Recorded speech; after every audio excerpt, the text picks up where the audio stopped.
Welcome to G3 media. రాష్ట్రంలో BC రిజర్వేషన్ల అంశాన్ని పక్కన పెట్టి మున్సిపల్ ఎన్నికలు నిర్వహించాలనే ప్రభుత్వ నిర్ణయంపై బీసీ జేఏసీ తీవ్రంగా మండిపడింది. మేడారంలో జరిగిన తాజా మంత్రివర్గ సమావేశంలో బీసీ రిజర్వేషన్లపై కనీసం చర్చ కూడా జరగలేదని, ఇది బీసీ వర్గాలను మరోసారి మోసం చేసినట్టేనని బీసీ జేఏసీ రాష్ట్ర చైర్మన్ జాజుల శ్రీనివాస్ గౌడ్ అన్నారు. రాష్ట్ర వ్యాప్త పిలుపులో భాగంగా హైదరాబాద్లోని లోయర్ ట్యాంక్ బండ్ వద్ద అంబేద్కర్ విగ్రహం ముందు బీసీ జేఏసీ ఆధ్వర్యంలో భారీ ఆందోళన చేపట్టారు. ఈ సందర్భంగా మాట్లాడిన జాజుల శ్రీనివాస్ గౌడ్, గ్రామ పంచాయతీ ఎన్నికల తర్వాత 42% రిజర్వేషన్లు అమలు చేసిన తర్వాతే ఎన్నికలు నిర్వహిస్తామని ఇచ్చిన హామీని కాంగ్రెస్ ప్రభుత్వం విస్మరించిందని, బీసీలకు న్యాయం చేయకుండా ఎన్నికలు నిర్వహిస్తే తీవ్ర పరిణామాలు తప్పవని హెచ్చరించారు. నిరసన ఇవాళ కాంగ్రెస్ ప్రభుత్వానికి కనువిప్పు కావాలి. ఈ నిరసన కాంగ్రెస్ ప్రభుత్వానికి చిత్తశుద్ధి ఉంటే ఈ నిరసన ద్వారానైనా ప్రభుత్వం దిగొచ్చి బీసీలకు 42% రిజర్వేషన్లు ఇస్తామని స్పష్టమైన ప్రకటన చేయాలి.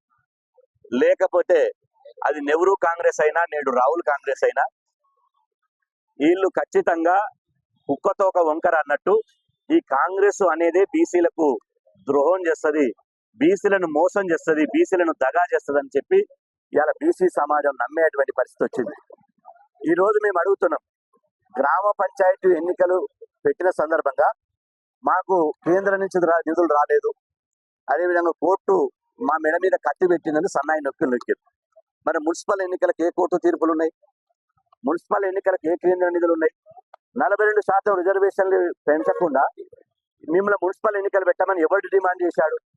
ఇవాళ కావలసి కూడబెట్టుకొని ఇవాళ మీరు బరాబర్ బీసీలను దగా చేయడానికి, మోసం చేయడానికి మాత్రమే మున్సిపల్ ఎన్నికలతో బీసీల గొంతు కోయడానికి ముందుకొచ్చారు.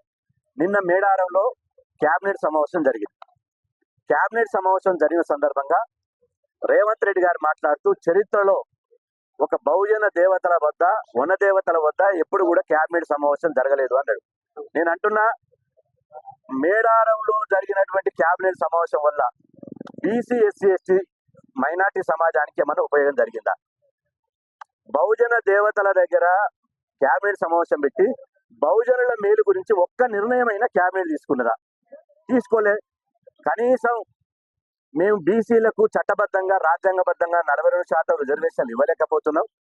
బీసీ సమాజం మమ్మల్ని క్షమించండి, మా ప్రయత్నం మేము చేసినాం కానీ అది కేంద్ర ప్రభుత్వం వల్ల కావడం లేదు. కాబట్టి పార్టీ పరంగా ఇది ఎన్నికల పార్టీ గుర్తులతో జరిగే మున్సిపల్ ఎన్నికలు కాబట్టి మేము ఈ ఎన్నికల్లో పార్టీ పరంగా 42% రిజర్వేషన్లు ఇస్తామని నిన్న కేబినెట్ లో ఎందుకు నిర్ణయం తీసుకోలే?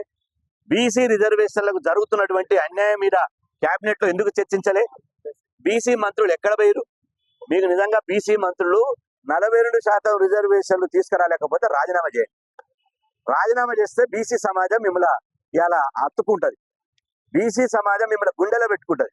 42% రిజర్వేషన్లు ఇవ్వకుండా ఎన్ని రోజులు మోసం చేస్తారు, ఎన్ని రోజులు దగా చేస్తారు?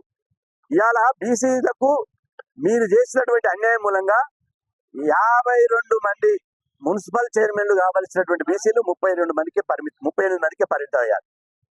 6 కార్పొరేషన్ చైర్మన్లు కావాల్సిన వాళ్ళు ఇవాళ 3కే పరిమితం అయ్యారు. 1158 మంది కార్పొరేటర్లు, కౌన్సిలర్లు కావలసిన వాళ్ళు ఇవాళ 763 మందికే పరిమితం అయిపోయారు. అంటే మీరు మాత్రం ముఖ్యమంత్రులు కావాలి, ప్రధానమంత్రులు కావాలి, రాష్ట్ర మంత్రులు కావాలి, ఎమ్మెల్యేలు కావాలి, ఎంపీలు కావాలి, కానీ బీసీలు కౌన్సిల్, కార్పొరేటర్ కావద్దా? అందుకోసమే సమర పేరు మోగించడానికే ఈ ధర్నా కార్యక్రమం పెట్టినాం. ఇది ఎట్టి పరిస్థితుల్లో కాంగ్రెస్ ఈ రిజర్వేషన్లు 42% రిజర్వేషన్ రాకుండా ఎగ్గొట్టి బీసీ సమాజాన్ని మోసగించుతున్నటువంటి ఈ యొక్క కాంగ్రెస్ ప్రభుత్వం, ఈ యొక్క బీజేపీ ప్రభుత్వం, కేంద్రంలోని బీజేపీ ప్రభుత్వాన్ని బీసీ సమాజం రాజకీయంగా వచ్చే ఎన్నికల్లో బొందబెట్టడానికి సిద్ధమవుతున్నది. మీరు బీసీలను తడిగుడ్డతో గొంతుకొచ్చారు. బీసీ సమాజం అన్ని గమనిస్తున్నది. బిడ్డ, ఇలా అడగాల్సిన వాడేమో అడగడు,